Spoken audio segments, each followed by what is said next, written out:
I have been wondering this, and it's just popped into my head for literally since I discovered the fact that um, it's my understanding that under World Trade Organization rules, that state aid is basically like not allowed in industry. That there's like a lot of rules against state aid within the Mm. World Trade Organization.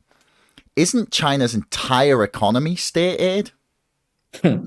Yeah. I mean, this was so. I mean, this is actually the slightly amazing thing that also went on. Like, China joins the WTO, and then you have for the first decade, which is where some of the biggest impact actually was when you're looking at because the China shock theory is this thing that was there was this highly concentrated impact in certain industries with real political effects, given where this played out in the UK, played out in the US, and particularly notably, and this was the period in which there was the kind of most profound impact of what the trade interactions with China looked like, and it was clear in a number of industries that there were unfair subsidies. But through this whole stretch, the 2000s, WTO cases were not being brought. The view was always this can be negotiated with China. WTO cases were seen as kind of bad form, that this was something that should be negotiated out. And a little bit later than that, you have this point where the EU, where the European Commission decides that they're going to go after a couple of industries, solar and telecoms. And because they say, well, look, these are the industries of the future. These are the areas where surely, if we're looking at cases of unfair subsidies, we have to care about these, even if we're not caring as much as we should about steel or any of the other sectors that ultimately people moved on, but moved rather slowly on.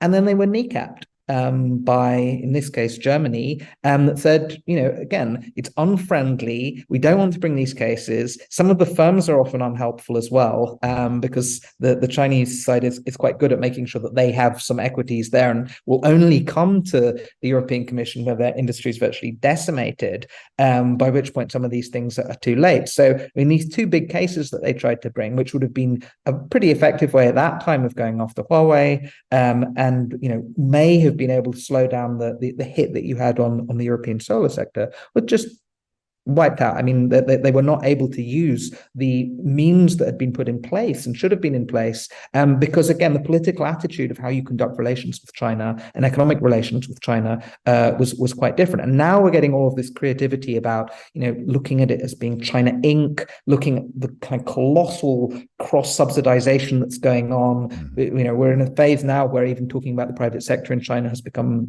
less meaningful than it used to be. But now it's almost impossible to get any of these things done through the channels that might once have actually made a difference and would have put China under pressure. And now instead, all of these are going to have to be approached in other ways, and the WTO won't be able to help.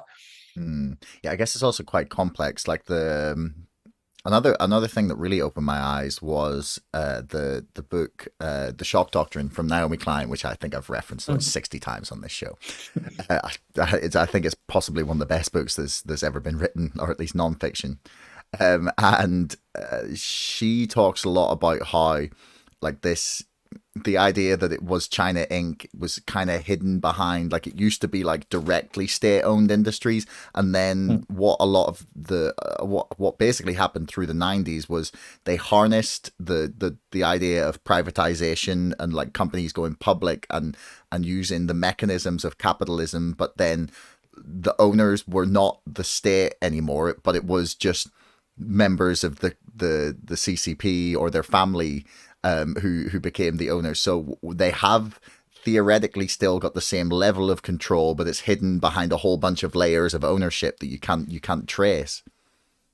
Yeah, and I mean, I think it's been a very complex picture to try to determine, like, what is the entity that you're really dealing with on the Chinese side? What is a subsidy and what isn't? What is going into it that's electricity pricing? What is it that's the kind of support for infrastructure development? I mean, there's so many different component parts to it, and the ownership and structures of these things have moved so much on the Chinese side. And I mean, it's been the interesting thing in the last few years is more of it has been made almost transparent. I mean, it's opaque in one sense, but what has transparently happened is the hand of the party has come in much more kind of comprehensively. You've had certain things more institutionalized and legalized that were maybe done more informally before. But it has been a real clawback of the independence of what bits of the private sector you had, because, I mean, there were areas in which wealthy individuals in China were also dictating terms to bits of the party at certain points in certain areas. I mean, it was not. I mean, this is in a sense one of the things that Xi Jinping was also trying to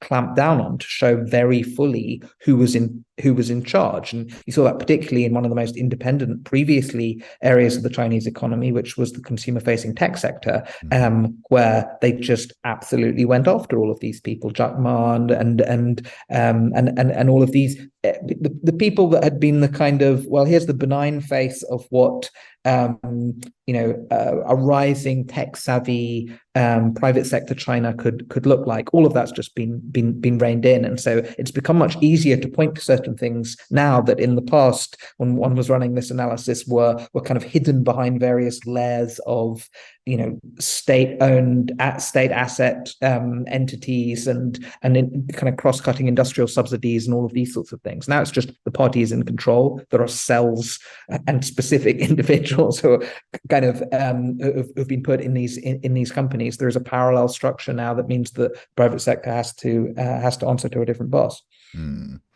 So it seems like to me that the point, like the real turning point in terms of like Western policy towards China was basically like the Huawei 5G debacle, whatever you want to describe it as. So like, what do you think it was about the 5G infrastructure and that technology that made it that really brought this like full force into sort of the mainstream of discussion about international policy and whether we wanted to like cooperate with China and on what level? So I think there were two really interesting things about 5G, because I mean, you can look at all these other kind of developments and I mean, what we've seen with the COVID pandemic, what we've seen with how China's handled the Ukraine crisis, and just the kind of the catch up that you'd seen from China in military and technological terms. I think all of these things are going on in the background. You have these kind of shifting assessments taking place in the US military among advanced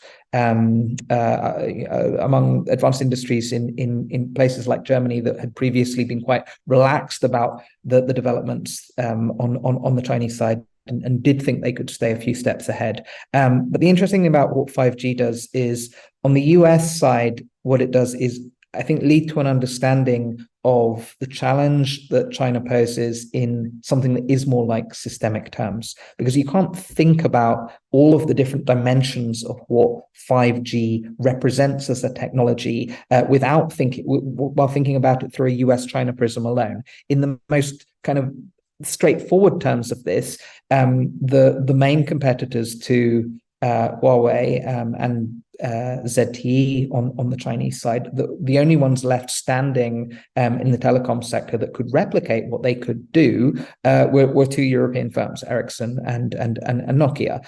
So when the US at this juncture started saying, well, we cannot afford to be as relaxed about 5G as we could about previous generations, about 4G.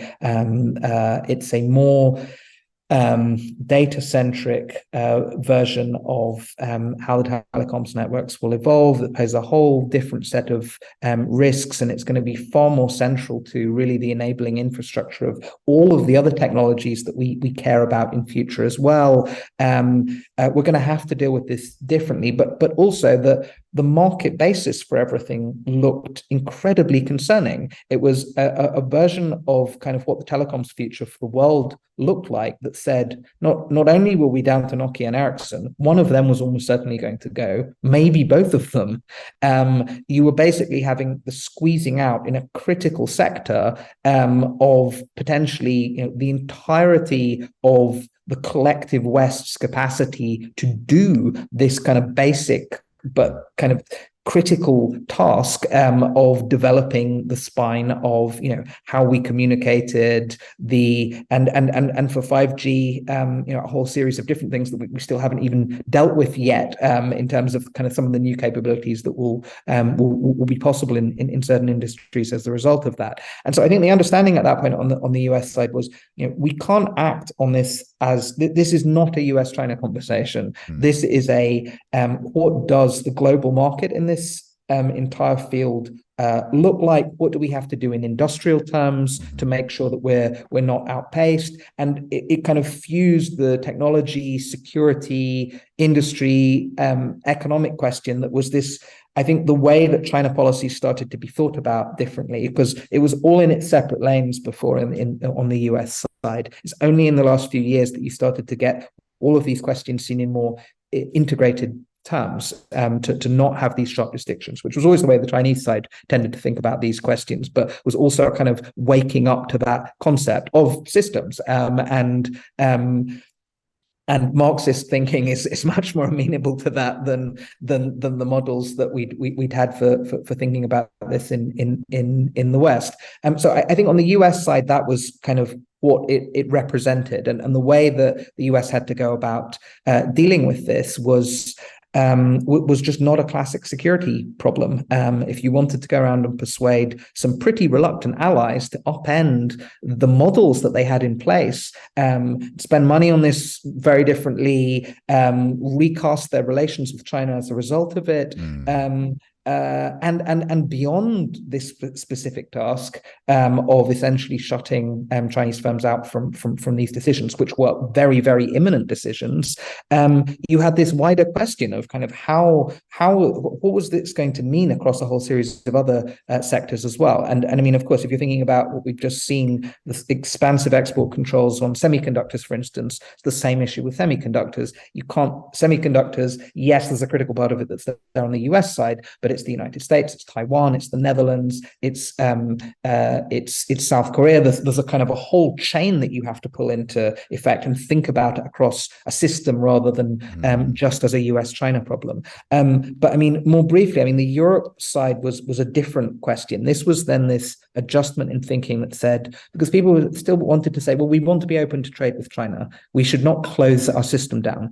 But the difference between being open to normal trade, I mean, subsidized trade or otherwise, but certain forms of trade with China, and a version of things that said that China will build out your most critical networks, I think was something where when politicians who had not thought about this question started to look into it and what was at stake with it, it became harder and harder to make sense of why that was okay, why if you put all the pieces together, you looked at what was going on in China under Xi Jinping, you saw the surveillance state in Xinjiang, you saw this kind of direction of flow that was heading in this much more rivalrous direction. Why on earth were you going to give China this access to the entirety of European telecom networks, and what on earth had gone on that meant that this was a difficult decision even?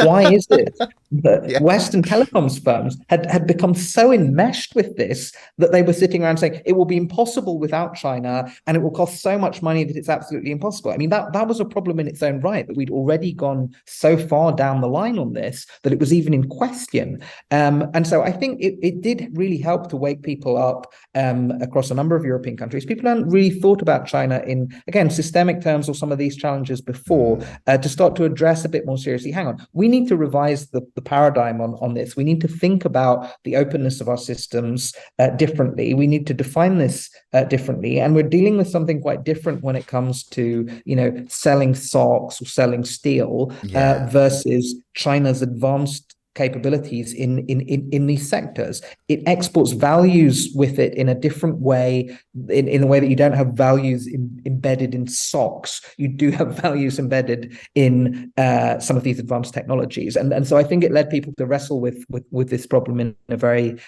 different way. And certainly here in Germany, and of course we saw the debate in the UK, but I think across a number of countries in Europe, it forced quite a different reckoning with what the economic interaction interactions with China really amounted to. And lastly, it was also a point in which China started, I mean, the use of economic coercion, the threats that you had, it's one thing threatening countries over how they handle Taiwan. People may not like it, but you can make a case for saying that this is China's core interest, and the same with the Dalai Lama and the Nobel Peace Prize for Liu Xiaobo and things like that. But threatening countries to say, unless you allow our firms into these sensitive sectors, you will be punished economically, which is what was essentially coming from. That also looked quite problematic in a very different way. The idea that you would use the economic coercion and the threats that China was able to bring to bear in quite a different way that said, we have to be embedded in your systems in this way. You have to be open to us. You do not have a choice. If you make a different choice on this, you will be punished in other ways. And this was made openly and explicitly. And I think privately it was expressed in even sharper terms.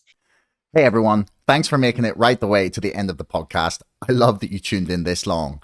Do me a favor, hit subscribe, because 80% of you bastards are not subscribing, but you're watching my videos. See you next time.